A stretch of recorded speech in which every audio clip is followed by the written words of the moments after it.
Welcome back, everybody. Glad that you made it. Hope you enjoyed all of your breakout sessions. Now, I'm very excited to introduce our closing keynote for today's conference. So, to help me do that, please welcome back Dr. Kareem Sadak, Director of Cancer Survivorship Program for the Division of Pediatric Hematology and Oncology. Welcome back, Dr. Sadak. Thank you, Ms. Shannon, and thank you everyone for joining us today. It has been such a wonderful morning. Before I get the honor of introducing our closing keynote speaker, I do want to say thank you. First, to our sponsors, all of our nonprofit sponsors, general sponsors, silver, gold, platinum, moonshot sponsors. You saw the logos as we were preparing to begin this session. This would not be possible without you, without their support. Even a virtual conference, of course, comes with cost. And because of our sponsors, we're able to make this available to everyone with no cost, free of charge, which is really important and central to our mission. So thank you to all of our sponsors and them. A big gratitude shout out, of course, to all of our attendees. This wouldn't be the event that it is without your participation.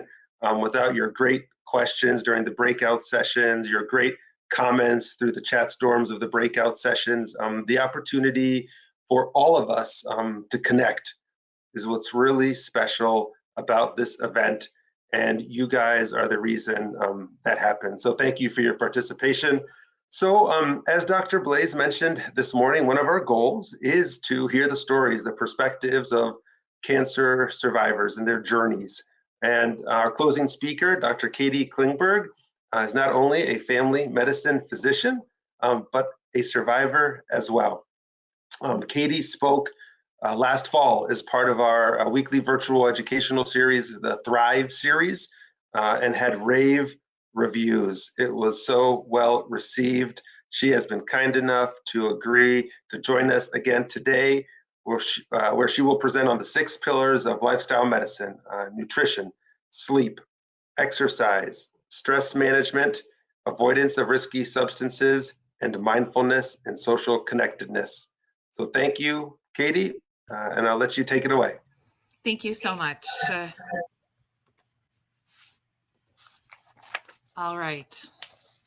Are we good? I am truly honored to be the closing speaker after a morning of such inspiration and information. My heart is truly touched. I feel privileged to be speaking to my esteemed colleagues and coworkers, family and friends present today, and particularly my cherished fellow survivors, thrivers, previvors, and of course, our beloved co-survivors and caregivers that have supported us every step of the way. Why are we here? We're here because, according to the American Cancer Society, 18 million cancer survivors are us in this year, 2022. And thankfully, 70% of us are living 5+ years or longer.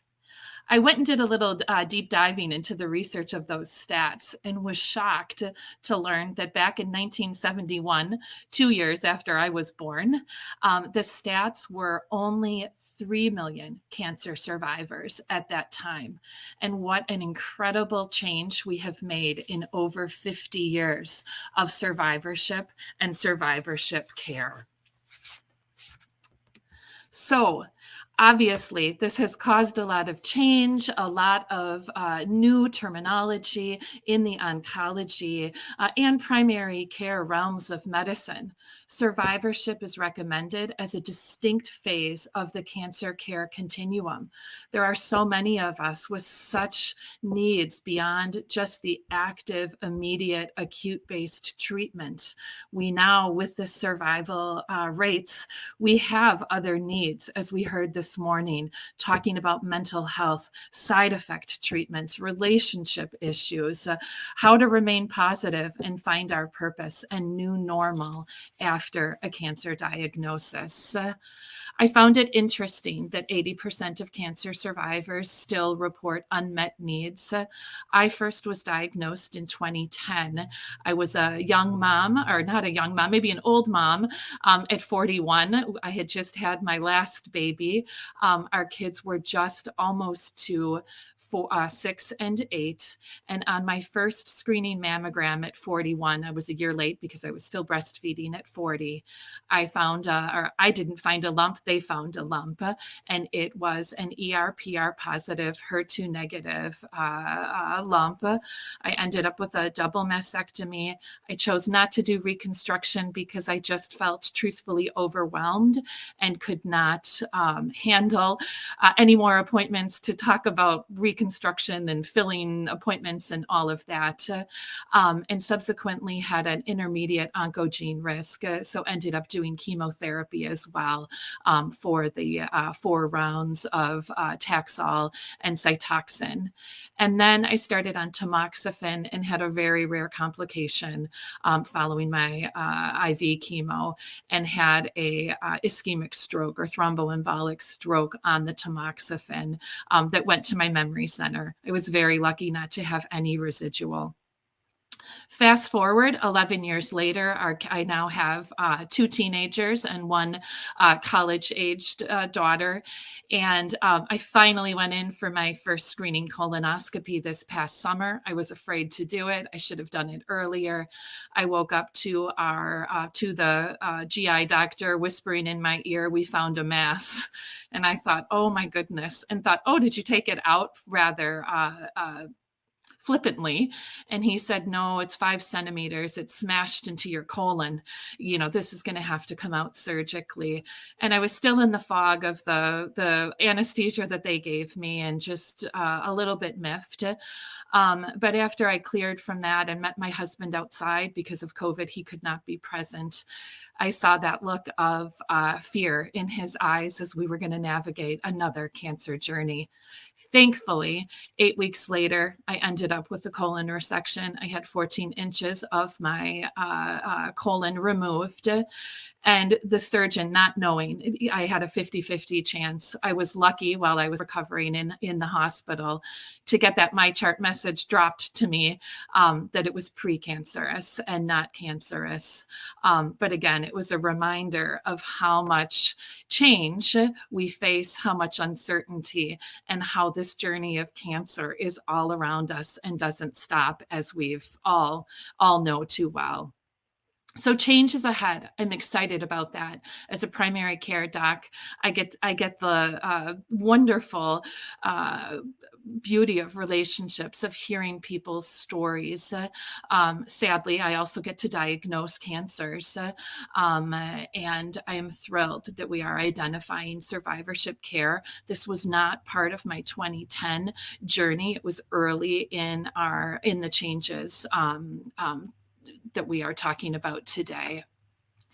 So in the last 2 years, right before the pandemic, I was having one of those gut instinct, what's my purpose moments that Mary Jo Kreitzer talked about in one of the breakout sessions so fabulously, and thought I need to do something different or something that was speaking to this visceral or inner calling, and decided that I wanted to branch out a little bit more and complement what I was doing in primary care.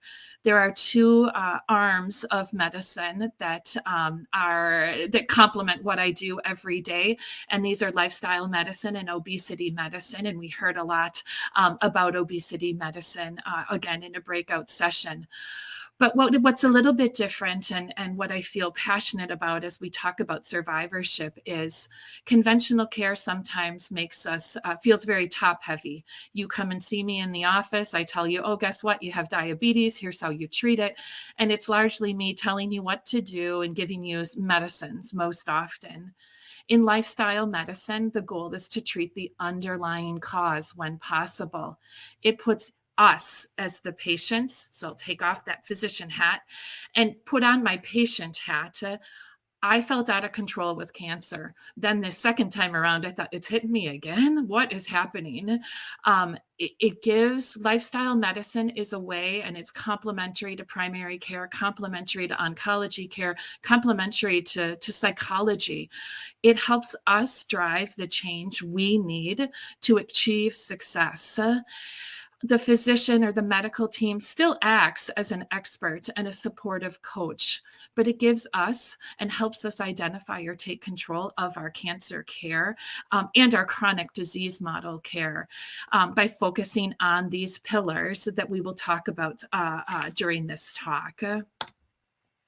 Again, the pillars of lifestyle medicine are these 6, and we will go ahead and touch on each one. Some of this is a little bit piggybacking on what people spoke about, but hopefully as the closing speech today, it's more of a summary of some of the things too. One definition for me that really spoke to me as I was putting this together, and again, we heard it already this morning, it's not that we're not healthy. Yes, I have cancer. Yes, I had cancer. If you look at my medical chart, sometimes I go in and see an orthopod for a sore knee, and he says, "You had a stroke? You had breast cancer? What's this about the colon stuff?" And you feel like you're not healthy. And then you have to say, "Oh yeah, I'm good. I'm good. I'm good." And whether we're in active treatment or beyond treatment, I love what was said earlier, that health is not merely the absence of a disease or cancer. Health is a state of well-being, and these physical, mental, and social well-being pillars need to be addressed.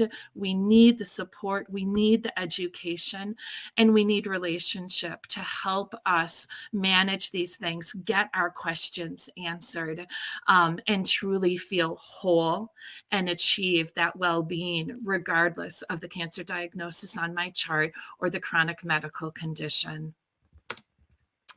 We know top 10 leading causes of death, as seen here, that many are lifestyle related. Looking at cancer and heart disease on the top of this chart, they almost are neck and neck as far as which is the top leading cause, and 30% roughly of each have been attributed to lifestyle behaviors. Again, 1/3 of the most common cancers in the United States could be prevented. And when you stop and think about that and see that that's over 300,000 preventable cancers annually, it highlights the importance that we need resources. We need to learn how we can prevent a recurrence, prevent a new secondary cancer from occurring, or simply how to stay in complete well-being. Again, up to 80% of the chronic medical conditions that I see in the office are lifestyle related, and they're listed here. 80% of premature deaths occur to these 3 factors. Smoking, we know, vaping, chewing tobacco, our food choices, and our physical activity or inactivity certainly contribute. But this talk is not to make anyone feel bad. Again, depending on physical limitations, where we are in treatment, what side effects we have. I thought this is a great slide to show that if you ask just a simple group of average folk, hey, do you meet these 4 criteria? Non-smoker, healthy weight less than, with a BMI less than 25. Do you eat 5 or more fruits and veggies daily? And are you achieving the regular physical activity guidelines, which I'll touch on? Only 3% of the group had healthy levels in all 4 behaviors. So this talk is not just for cancer survivors. It's for our caregivers, as I said, our co-survivors, and my colleagues and friends and family. We all need this information, but we're here to talk as cancer survivors about how it touches us expressly. So I want you to stop for a moment. My imagery today is the garden. I want you to think of cancer as a weed. The job of our awesome oncology team is to destroy the weed and make sure it never comes back again in our soil.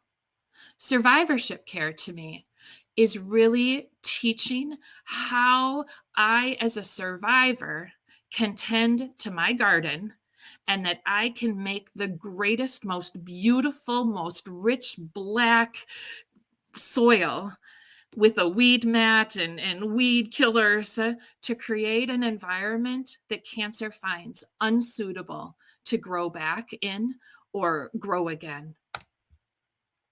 But again, I want to just expressly reiterate, this is not that we are to blame for the cancers that we get. When we are born with a little blueprint in hand that we can't change very easily. This is our DNA. This is our genetics. What we can control, and so that's this blueprint of a house. When you start building the house, it's your foundation, it's your load-bearing walls. Once those are set, it's pretty darn hard to go in and make huge changes. What we can control are the epigenetics. These are the influences. This is the inside of our blueprint. This is the inside of our house that we can take charge of. What color paint can I use? What color wallpaper, shiplap? What can I do? How can I rearrange the furniture so I have the best feng shui? This is the epigenetics, and the epigenetics is what influences our genetics, what we can maybe keep from turning on a little slower, what we can suppress, what we don't want to activate faster by doing one thing that we didn't know was an activator. And these are the things I'm focusing on today. So getting to the 6 pillars, starting with nutrition. The nutrition that was part of my training in lifestyle medicine was largely focused on the whole food, plant-based diet. And I liked what my colleague said in the last breakout session. Again, there are many different diets. There are many different ways of incorporating this, but I'm choosing to look at this through the lens of cancer prevention and cancer recurrence prevention, and that's what I'm going to be highlighting today. This could be a course in and of itself for many, many weeks. So this statement is from Hippocrates, who was a Greek physician back in the 400 BC Greek medieval times. And he's attributed with saying, "Let food be thy medicine, and medicine be thy food." And that was over 2,000 years ago. And he is considered the father of medicine because he noted that there were underlying causes to illness. He was alive at a time where it was thought to be witchcraft or the wrath of gods would cause cancer or illness or death. And he began thoughtfully, very scientifically, to look and do research. And he is the first person, again, the father of medicine, who really started to look at the 4 humors that our keynote this morning spoke of, Dr. Lustberg, how to balance those, and felt that food was a huge influence. So in a nutshell, to keep this simple, there are 2 simple factors that make our body less susceptible to cancer. We need a healthy immune system rich with natural killer cells. These are the ones that fight tumors, that keep our immune system strong, and we need to decrease the inflammation that's happening in our body. So these are a few different foods that are cited over and over and over with relationship to cancer. As far as inflammation goes, according to all the research done for the whole foods plant-based diet, it is eliminating any extra white sugar, any extra highly processed foods. This includes meat. This does include dairy products. This does include animal products, including eggs. Now, again, I do agree. I believe Brandy said this in one of the breakouts as a cancer survivor herself. Everything in moderation. There are times where we are stressed and it's really hard to hold fast to some of these, but I want to point out and underscore that dairy, meat, and animal products have high rates of an inflammatory protein. And if you want to do something beneficial for your nutrition and your epigenetics, we would much prefer that you focus on the antioxidant-rich foods, which are your fruits and veggies, whole grains, legumes, and seeds. And that these, again, looking at the different things listed, that this is the most important and most beneficial thing we can do as cancer survivors. And then just identifying, there are so many different research studies that have been done, and I just wanted to highlight 4 of them. Breast cancer, again, is linked to BMIs greater than 30 and increased meat intake. Eating more soy, and that has been a myth that I even believed was true, that soy was going to increase my risk of cancer. That is not true. That we should be eating more fruits and veggies as breast cancer survivors. For prostate cancer survivors, you want to enjoy more fruits and veggies rich in lycopene and selenium. Whole food soy also now it has a protective benefit. In colon and gastric cancer, this has been linked repeatedly to eating more red meat and processed meats. So the focus has changed to eat a diet high in fiber, calcium, and folate to lower that risk. A flagship study was done for prostate cancer, on prostate cancer by Dean Ornish, and it was called the Intensive Lifestyle Intervention. He took a control group of men with low-grade prostate cancer and had a second group with similar low-grade prostate cancer, but gave them these instructions for a comprehensive lifestyle modification, and then followed them a year later.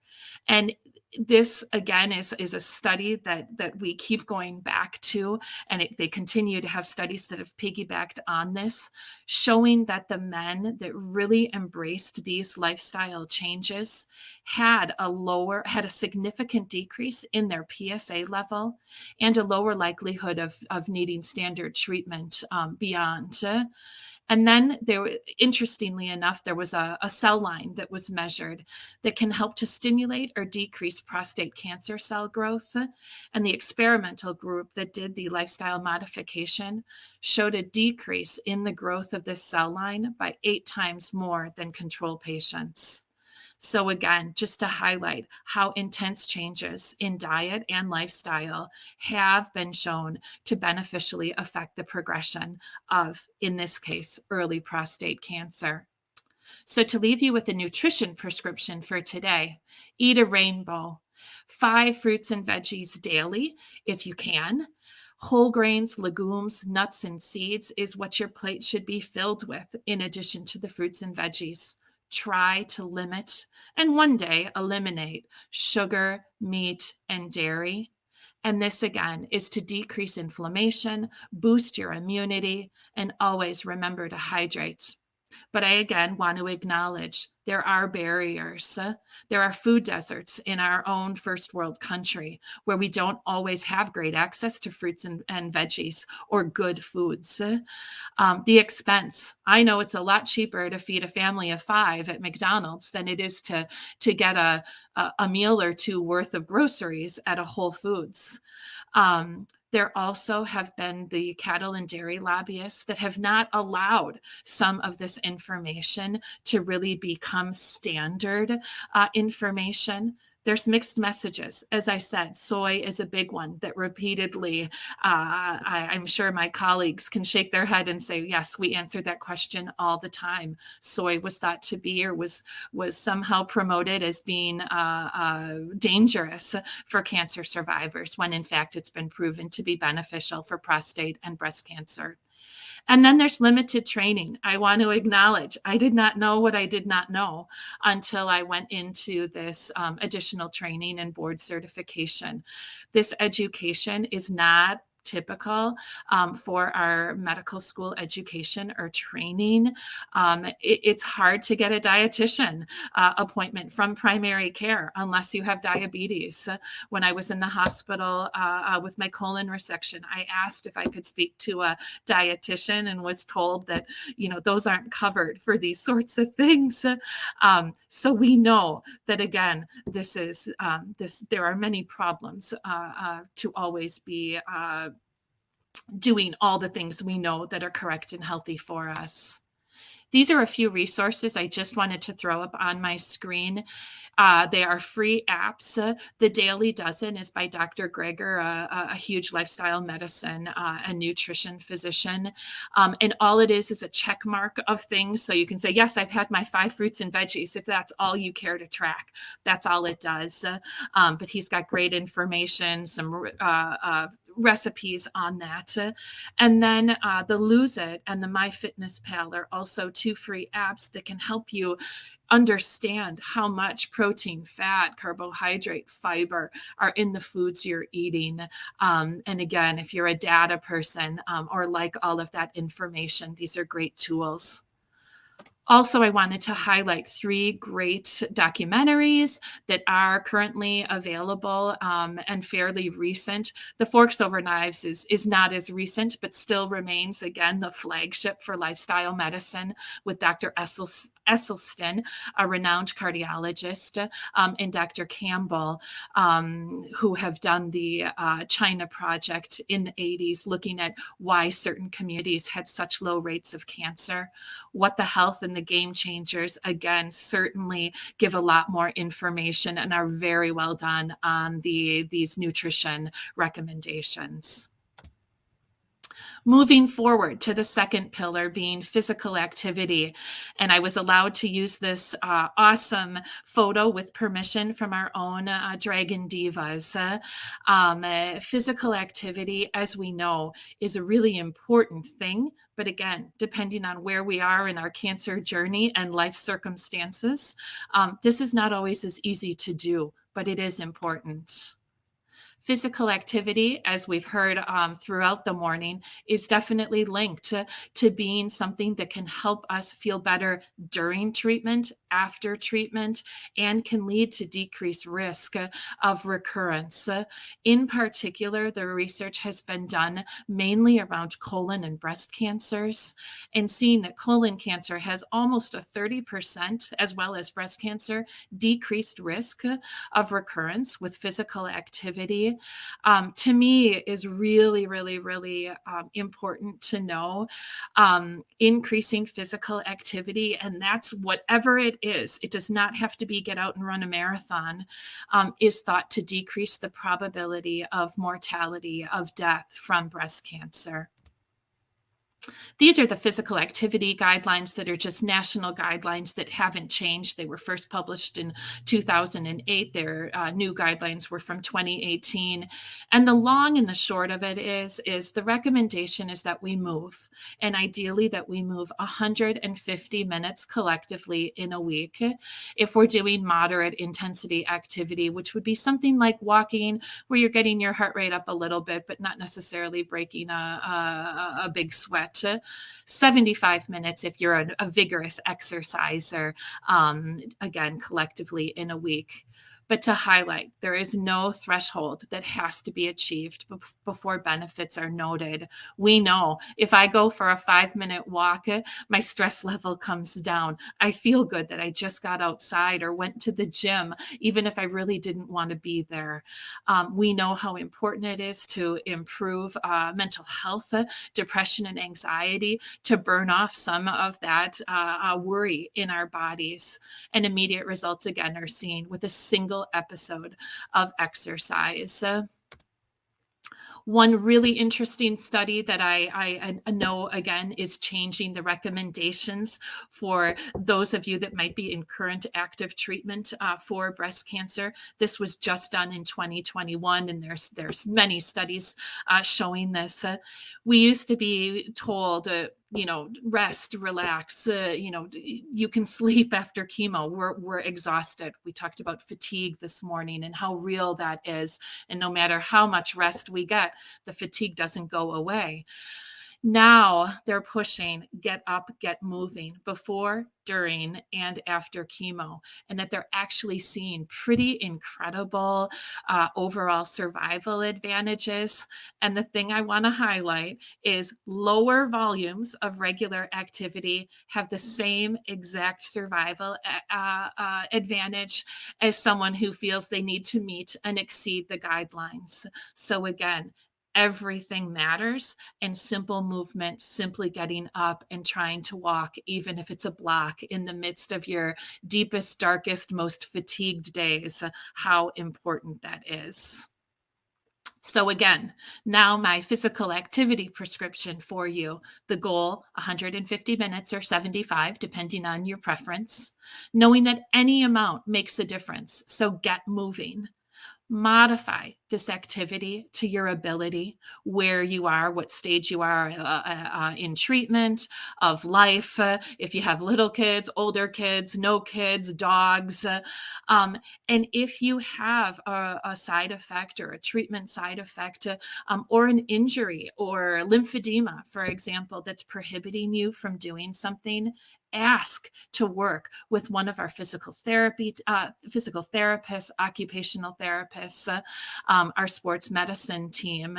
We know deconditioning, neuropathy, lymphedema, incontinence, all of those different things that can be real side effects from our treatments, our surgeries, our current medications, aches and pains from the aromatase inhibitors for breast cancer survivors.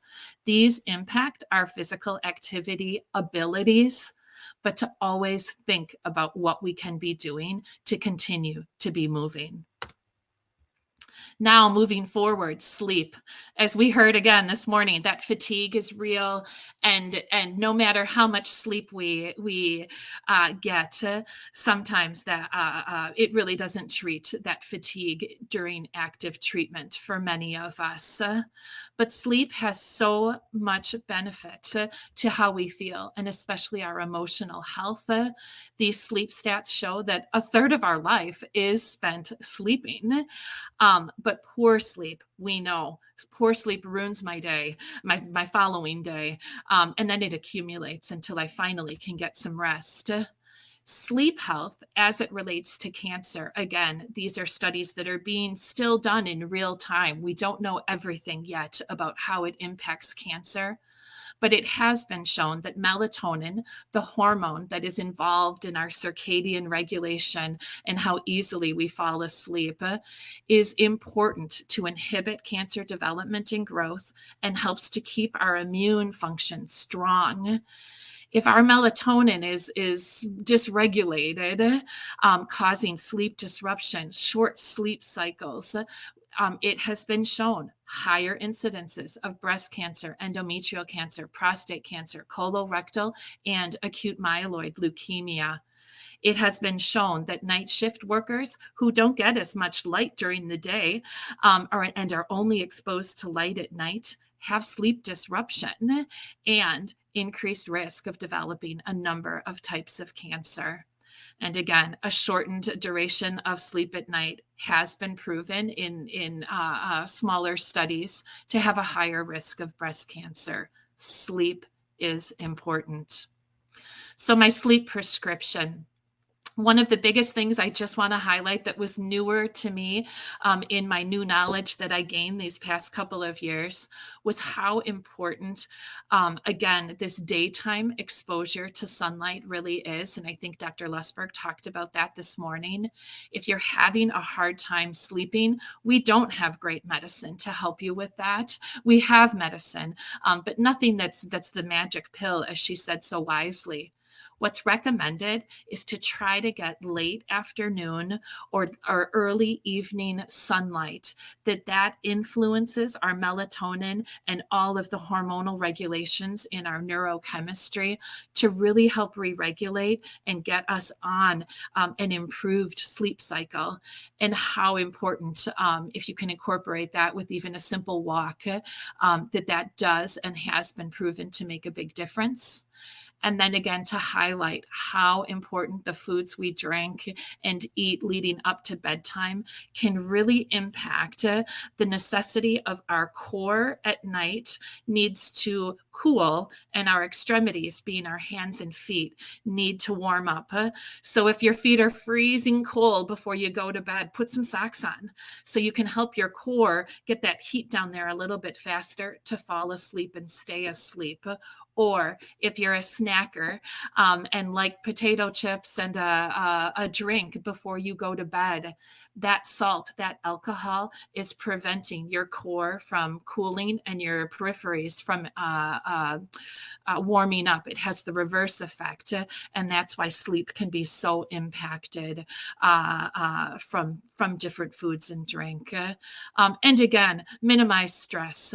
But I want to again acknowledge that we know there are some medications that we have to take that absolutely influence our sleep. The side effects, hot flashes, simple worrying that we all know goes along with being a cancer survivor, certainly impact our ability to fall asleep and sleep well. Again, another great app that I know many people use is the Calm app. And again, this meditation, trying to quiet the brain on top of doing all of the good sleep hygiene tips. And then moving forward to avoidance of tobacco and other risky substances. This one, we know that even though people are actually smoking less, the changes in the cigarette have more potency and are causing greater risks of lung cancer. Are these ventilated filters? They cause us to be able to inhale deeper, causing more risk for lung cancer. And there's 70 known chemicals in cigarette smoke that are known cancer-causing chemicals, and they've only increased with changes in the manufacturing process. But I will tell you, as a family doc, this is also a very hard thing to quit. And your primary care team should be very willing to work with you at it. Tobacco use is the single largest preventable cause of morbidity and mortality in the US. But our focus really in primary care and of course in cancer care is to help get you away from the tobacco use because smoking interferes. It interferes with cancer treatments. It increases recurrence, more serious complications, can complicate a surgery, healing, and again, causes many different cancers. Vaping, someone recently just asked me, we used to hear so much about it. What happened? And I found it fascinating having middle schoolers and high schoolers in these past years to hear my kids tell me how kids were vaping in the classroom or in the bathroom.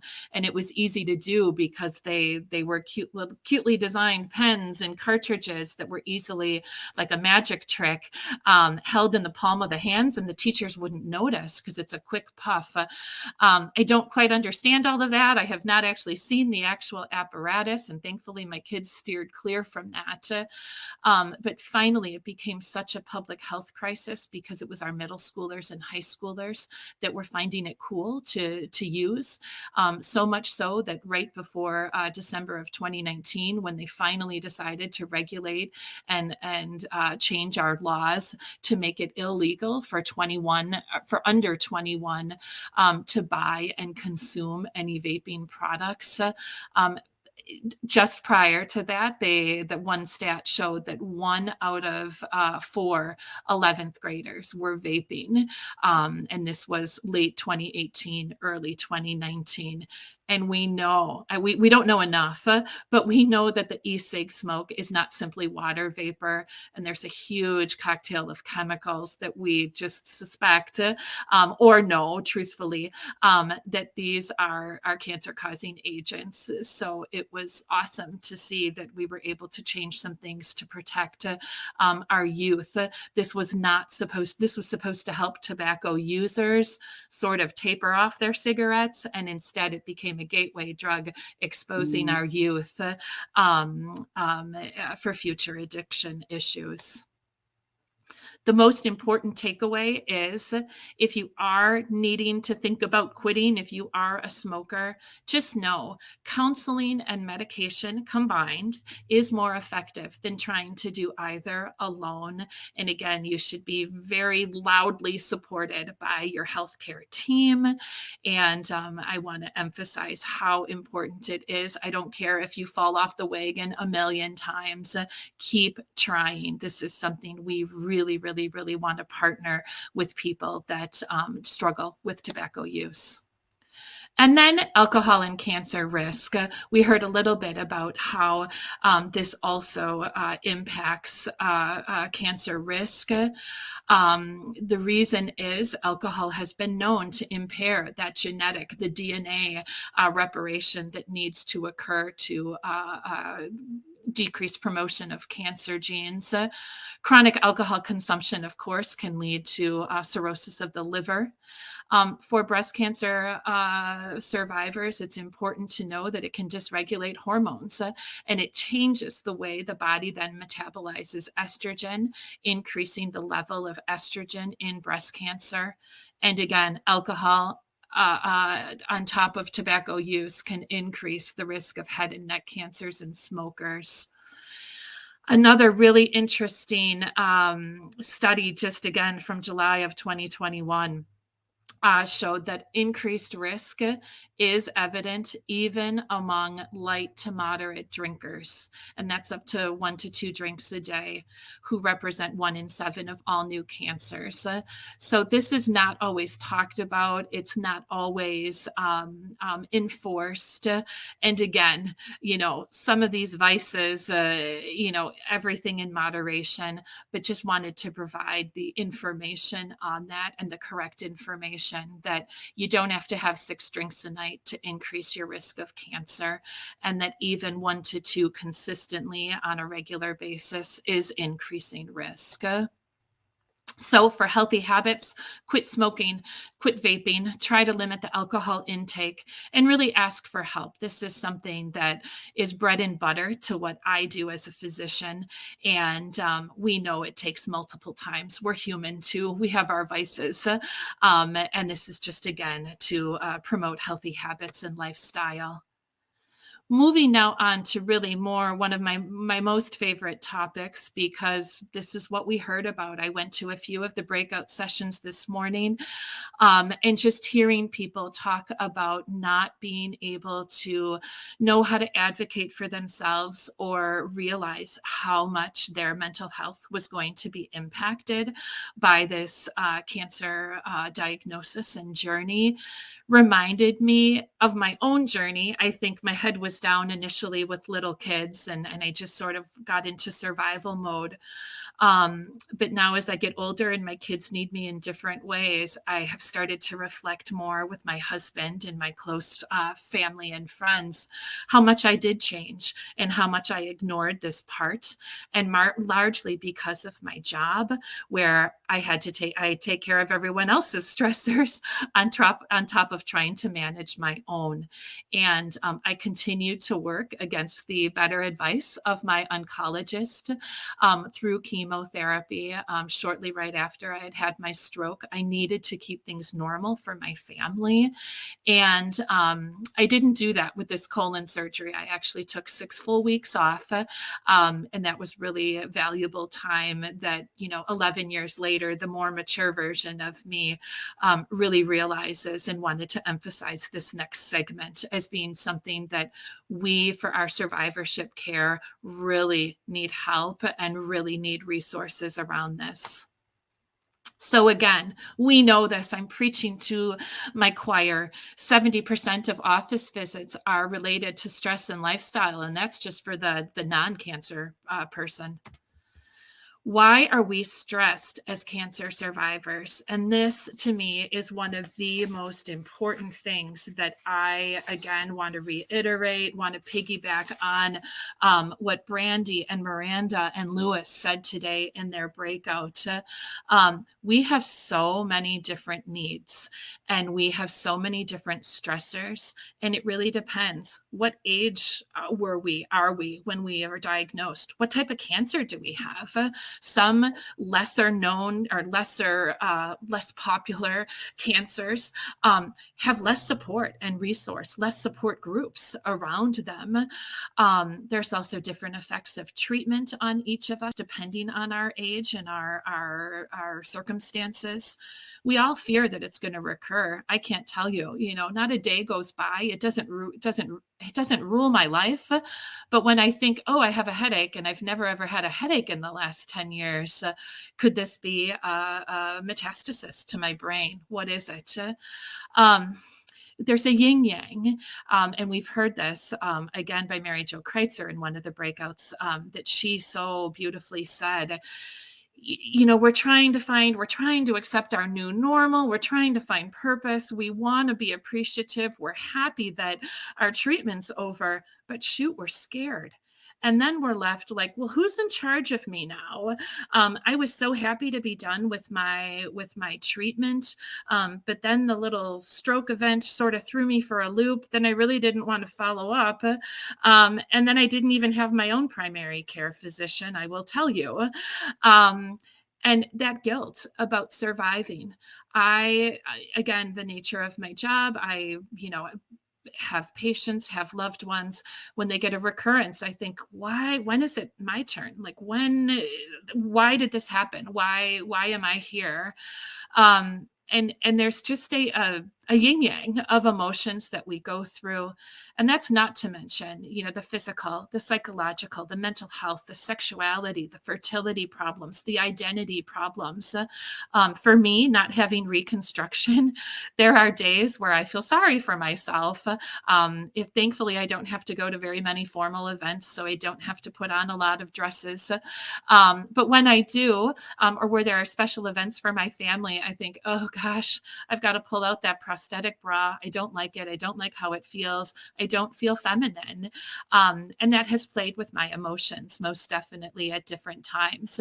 But then someone reminds me in the heat and humidity of a Minnesota summer, how lucky I am that I can just throw on a t-shirt and don't have an extra layer that I have to worry about. There are certainly relationship struggles. Again, at the patient panel, that was highlighted so beautifully. Sometimes we feel discriminated at work. I know when I was in the hospital, I was called by my HR, can we know when you're coming back? Because we have patients that we want to reschedule, or that we need to know if, should be rescheduled. And I thought, are you for real? Like, I am just trying to recover. But I understood, but I felt a little discriminated or underappreciated as a person, and realizing that I do wear a lot of different hats. I think the social network that sometimes feels is not enough. And also a sense of urgency. I loved what Miranda said about being a young mom, and all of a sudden she was happy that she was done with her cancer treatment, but she was irked by new moms wondering what to feed their baby while she was so happy she was just alive and had made it, and her goal was to survive. And these are things that not everyone understands if their life has not been affected by cancer. Again, Mary Jo Kreitzer remarked on the 5 stages of grief. These are not linear. When we are diagnosed, we go through these up and down. It's not denial to acceptance. I can be accepting and then 2 years later feel some anger around it. These are real stages. Dr. Kubler-Ross was a Swiss-American psychiatrist who is known for this grief model. I think it's really important, again, that we get educated about this and understand that all of these feelings are normal. And if we get stuck in one of these stages, that we know that there are people in our medical team that can help us get unstuck or simply just talk through some of these stages. And they don't always come immediately. They might come 6 months later. They might come 10 years later. And to acknowledge that. Another type of loss that I would love to see survivorship care talk a little bit more about is something that one of our very own, Dr. Pauline Boss, Professor Emeritus at the University of Minnesota, coined this term. And I think for me, it very much helped me this summer sort of put a name on how I feel sometimes and my grieving process of having cancer young with younger kids, now again facing that fear in my 50s. And I really think she said it best, or coined it best, that it's an ambiguous loss when you suffer a loss that you're just sort of unable to process. That why me? It's a loss that's felt when you're left feeling confused about what has happened or why it has happened. And this is the same for somebody that has a loved one and they've lost their connection to them because of Alzheimer's disease or addiction or a traumatic brain injury or autism or even a miscarriage or a missing person. But they're starting to recognize that cancer survivors too have this sense of unclear loss, and that it's really the most stressful loss there is, with no possibility of closure. And again, this was another favorite slide of mine to highlight the difference in grief work that we deserve and need to have. We need people to support us and to find help in really helping. This is such a key piece for me for my stress management pillar. That William Worden is given these 4 tasks of grieving a regular loss, a loss of a loved one, for example. We have to learn how to accept the reality of their loss, work through the pain of that grief, adjust to a world without that loved one, and find an enduring connection while embarking on that new life without that loved one. In ambiguous loss, again, speaking of cancer, it's learning how to grieve and then find meaning through this. Again, purpose, I heard repeatedly today. Find meaning, find purpose in this new normal that we are finding. Accept the uncertainty that comes along with this crazy journey, and that we have to learn how not to live the divided life. I loved that. I had not heard that term by Parker Palmer. How to reconstruct our identity. Again, that powerful sense of purpose. Learn to live with ambivalence as a new norm. We are never going to lose that uncertainty of, will this cancer come back? We don't know. And how we revise our attachment to ourselves and others in a new normal as a cancer survivor, and how we work to discover hope. So for me, this is a key piece in our survivorship care, in our mental health, in our emotional and spiritual well-being, that I would really love to see more work around this and resources. So this was a holder slide to just pause for a second, slow down, and reflect on your soil, your current climate, the fertilizers, the lack of fertilizers, the compost, mulch that you might be planning as we enter into spring in Minnesota. So your stress management prescription for today is to prioritize yourself, your loved ones, your caregivers, and your co-survivors. Tend this garden.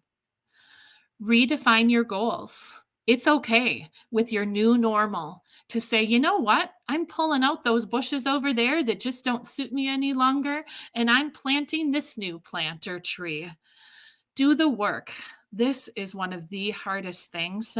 This is something for me that I did not have the time or space to do, or allow myself the time or space to really do this sort of work. Avoid avoid the plant killers, the toxic relationships and toxic chemicals that you do not need in your soil.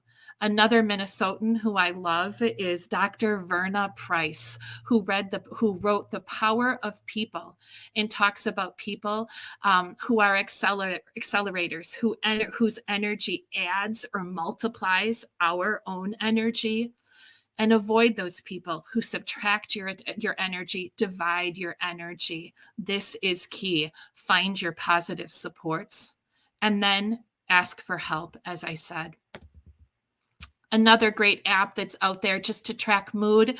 A 20-something-year-old showed this to me recently in urgent care when she told me she was deciding if she needed to meet with someone, was Emmo, EMMO, and it's cute and easy to use. My last one, again, this piggybacks with the stress management. And again, we heard a lot about this by Mary Jo today in her breakout. Positive psychology and social connectedness. Dr. Martin Seligman is a professor at the University of Pennsylvania. And for me, he, in my education again with lifestyle medicine, he is sort of the father of positive psychology and looks at these 5 things called PERMA, really highlighting positive emotion, engagement, relationships, meaning, and accomplishments. And I will speak a little bit to that. Positive psychology. I heard someone say, they thought this was like oh, yeah, it's easy. I don't have time for it. I'll make time for it, when I care to. And I had that same attitude. I was not trained in this. I just thought, oh, I can turn it on when I want to and turn it off. It really is a practice, and it's something that has been shown to be so powerful in our emotional and physical well-being. Again, to piggyback on the power of purpose, leading not the divided life, showing up as your true self. Another great TED Talk is someone that I really enjoy listening to on podcasts and reading her books is Brene Brown. And she has a very similar belief to Parker Palmer in the divided life. And she talks about vulnerability and how and it spoke to me again under the cancer survivorship umbrella. We as cancer survivors, we have to learn how to be vulnerable. We're vulnerable from the moment we hear that darn diagnosis, but society doesn't always want to deal with our vulnerability. And she defines 3 key elements of vulnerability: learning how to lean into uncertainty, risk, and emotional exposure. And it really does piggyback with the divided life of Parker Palmer, that if we can find this new normal, see this as a time to grow and say goodbye to our old, welcome to our new, and learn how to share that vulnerability, we get to open up. It's an opportunity for others to learn and identify with us in our new normal state. And lastly, to end on, this again shows and values social connectedness. The first study, or the second study on here, was the social media use, and it showed that young adults between the ages of 19 and 22, those in the top 25% of social media use, had the highest rates of depression than in contrast to the bottom 25%. The reason being is they are lacking the social connectedness and the importance of that. One of the longest cohort studies that still is in progress is an 80-plus-year-old study done that was looking at Harvard male graduates back in the years 1939 and to 1944. And then a few decades later, they included 456 men from inner city Boston, and they followed them over the course of their life. And so this was a variety of different IQs, socioeconomic levels, races, professions, you name it. And as they sorted through all of that, the single most predictor of happiness and longevity in this really unique cohort study was truly proven by having social connections and the importance of that. So, the prescription for positive psychology: find your people, whether that is a faith community that you belong in, a social group, a new support group, fitness buddies at the gym. Be positive. You don't have to be Pollyanna. I have seen and agree that sometimes cancer survivors, they think we're super, super nice, but actually we're a little spicy because we have a lot. We know that what we could lose. We've been through that. We've processed that. We know how much there is to lose when you're facing a cancer diagnosis or treatment. Try to limit social media that doesn't add or multiply your energy. If you're looking and comparing with other people's lives that look happier or less complicated than yours, turn it off. Again, we heard already today, express gratitude. And again, identify your purpose. And I believe that changes. That has changed for me probably 10 times already in my adult life. I expect it now, learning how to be vulnerable and open to how to pivot, as we all learned with the pandemic, that those gut instincts, those shifts, those changes, the cancer survivorship allows us to claim that in our new normal, and it deserves to be celebrated. And then just to remember, there are many of us that aren't lucky to be surrounded by friends and family because of how large our country is, circumstances. The pandemic really proved this. And if you are suffering from lack of mental health support, that these things are barriers. And again, the medical teams are here to help. This is just different groups in Wisconsin and Minnesota that have really made an impact on my cancer survivorship, really focusing on support and sisterhood, resources for kids, financial, social supports, etc. And again, in closing, I just want to highlight this survivorship care. It still is fluid. It's new. We are creating new alliances and partnerships, primary care with oncology care. I hope to see a survivorship clinic where we actually can have a survivorship medical team to offload our oncologists that we still need there fighting our cancers, and more bridges in communication with primary care so we know how to best handle the various needs of our cancer survivors. One day, the gold standard is that we all will have a survivorship care plan, and this is to help us transitioning from treatment to wellness. But as you can imagine, it would be a novel for each of us, talking about our own diagnosis and stage, details about our treatment and dates, our late long-term side effects, their symptoms, the lifestyle recommendations I just mentioned, emotional effects, support services available, preventative screening recommendations, and then contact info. This is what we one day hope to have for each of us as cancer survivors, but it's complicated and our journey is fluid. What someone might write about my care plan today is not necessarily what that's going to look like in another year or two, but this is what we strive for. Again, to finish, the pillars of lifestyle medicine, remember that there are 6 and really focus on well-being, physical, emotional, and social well-being. In closing, and to wrap up a wonderful morning of inspiration and education, I wanted to pause and reflect and acknowledge that we are standing on the shoulders of all the survivors and their caregivers who came before us.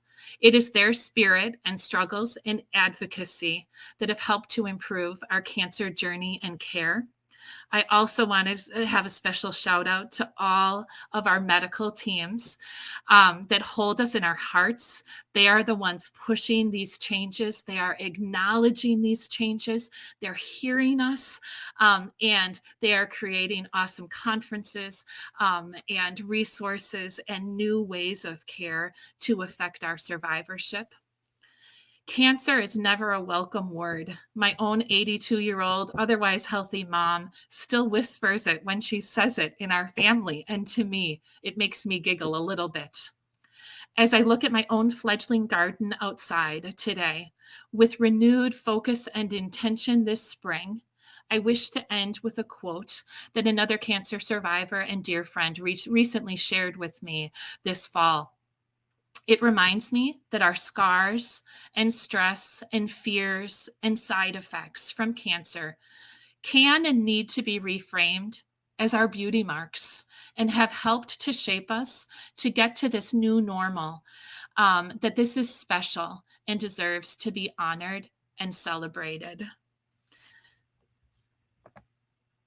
The most beautiful people are those who have known defeat, known suffering, known struggle, known loss, and have found their way out of the depths. These people have an appreciation, a sensitivity, and an understanding of life that fills them with compassion, gentleness, and a deep, loving concern. Beautiful people do not just happen. Thank you. And remember to keep tending your own important, very special and personal garden. Thank you.